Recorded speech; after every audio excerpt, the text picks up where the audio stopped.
بسم اللہ الرحمن الرحیم۔ السلام علیکم ناظرین، آپ کو نیوز آر میں خوش آمدید۔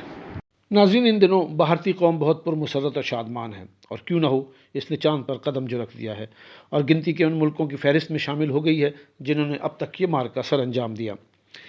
ناظرین، نریندر مودی کا بھارت میں یہ دوسرا دور اقتدار ہے، اور اس حوالے سے اس نے اپنے آپ کو امر کر لیا ہے کہ بھارت کی جانب سے جب بھی چاند پر قدم رکھنے کی بات ہوگی تو یہ حوالہ بھی دیا جائے گا کہ بھارت نے یہ کارنامہ نریندر مودی کے دور میں سر انجام دیا۔ ناظرین، مودی ایک کٹر ہندو اور مستقل مزاج لیڈر کے طور پر سامنے آیا ہے۔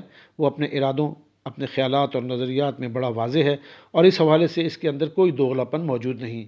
وہ جو ارادے دل و دماغ میں لے کر بھارت پر برسر اقتدار آیا، ان پر اس نے نہایت تندہی اور بے باکی سے عمل درآمد کیا، اور اس کے لیے وہ کسی خطرے اور کسی بھی اندیشے کو خاطر میں نہیں لایا۔ اقتدار میں آ کر اس کی زندگی کا سب سے بڑا مقصد پاکستان کو سفارتی لحاظ سے تنہا کرنا تھا۔ اس مقصد میں تو اسے کامیابی نہیں ہوئی، کیونکہ بھارت کی طرح پاکستان بھی دنیا کی کمزوری ہے، اور اس کی سب سے بڑی وجہ پاکستان کا محل وقوع ہے۔ اس کے علاوہ اس کا ایک اور مقصد یہ بھی تھا کہ پاکستان سے کبھی دوستانہ تعلقات نہیں رکھنے، مذاکرات کی طرف نہیں آنا، تاکہ پاکستان کو کشمیر پر بات کرنے کا موقع نہ ملے، اور اس نے اس پر سختی سے عمل درآمد کیا۔ یہی وجہ ہے کہ گزشتہ 8-10 سالوں سے دونوں ملکوں کے تعلقات کشیدگی اور دوری سے دوچار ہیں۔ سفارتی تعلقات بھی ناظم الامور کی سطح پر قائم ہیں۔ اس دوران پاکستانی قیادت نے بہت کوشش کی کہ اس سے بات چیت کی جائے، لیکن مودی نے بات نہیں کرنی تھی تو نہیں کی۔ تحریک انصاف کو جب پاکستان میں اقتدار ملا تو عمران خان مودی سے بات کرنے کے لیے اس کے پیچھے بہت بھاگے، لیکن اس نے اس حوالے سے کسی قسم کی لچک کا مظاہرہ نہیں کیا، اور عمران خان کی بات چیت اور تعلقات کی بحالی کی پیشکش کو کبھی خاطر میں نہیں لایا۔ اس نے مقبوضہ کشمیر کی خصوصی حیثیت کو ختم کر کے اس کو بھارت کا حصہ بنا لیا، بھارت میں مسلم دشمنی کی سوچ کو پروان چڑھایا اور مسلمانوں پر عرصہ حیات تنگ کیے رکھا۔ 1947 کے بعد سے جتنے مسلم کش فسادات اس کے دور میں ہوئے ہیں اور مسلمانوں کا جتنا خون اس کے دور میں بہا ہے، ماضی میں اس کی مثال کم ہی ملتی ہے۔ اس نے ہندوتوا کی سوچ کو پروان چڑھایا اور انتہا پسند سوچ رکھنے والے ہندوؤں کو بے لگام کر دیا، اور ان کو مسلمانوں کے قتل عام کی کھلی چھوٹ دی۔ جبھی تو ہر وقت بھارت میں کہیں نہ کہیں مسلم کش فسادات کا سلسلہ بدستور جاری ہے۔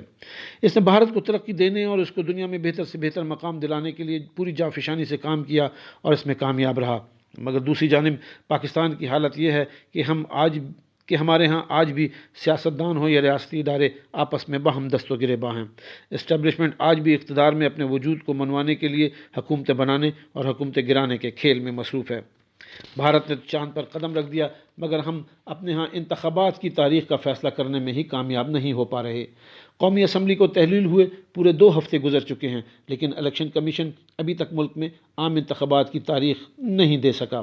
اس سلسلے میں جب صدر مملکت نے چیف الیکشن کمشنر کو مشاورت کے لیے ملاقات کی دعوت دی تو انہوں نے صدر سے ملاقات سے انکار کر دیا، اور کہا کہ الیکشن ایکٹ میں ترمیم کے بعد الیکشن کی تاریخ دینا اب صدر مملکت کا نہیں بلکہ الیکشن کمیشن کا کام ہے۔ چیف الیکشن کمشنر نے اس معاملے پر صدر مملکت کو جو جواب دیا وہ صدر کے عہدے کی صریحاً توہین کے مترادف ہے۔ صدر مملکت کا عہدہ ریاست کا اعلیٰ ترین عہدہ ہے۔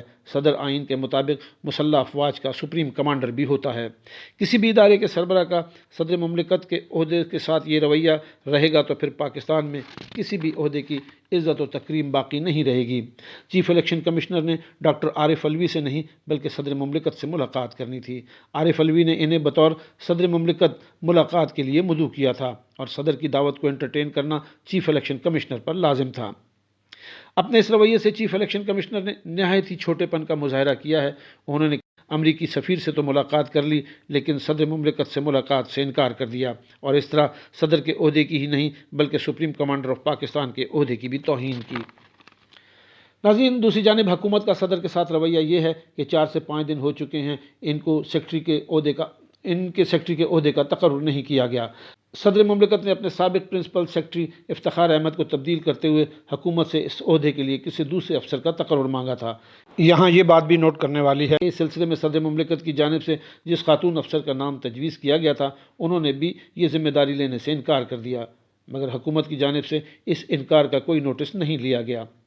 ہونا تو یہ چاہیے تھا کہ اس افسر سے انکار کی وضاحت مانگی جاتی، کیونکہ اگر سرکاری افسران کا یہ رویہ ہوگا تو ملک میں گڈ گورننس کا نظام کیسے قائم ہو سکے گا، مگر ایسا نہیں ہوا۔ ناظرین، آپ کو ہماری یہ رپورٹ پسند آئی ہو تو اسے ضرور لائک اور شیئر کیجیے گا، اور ہمارے چینل کو سبسکرائب کرنا نہ بھولیے گا۔ اجازت دیجیے، اللہ حافظ۔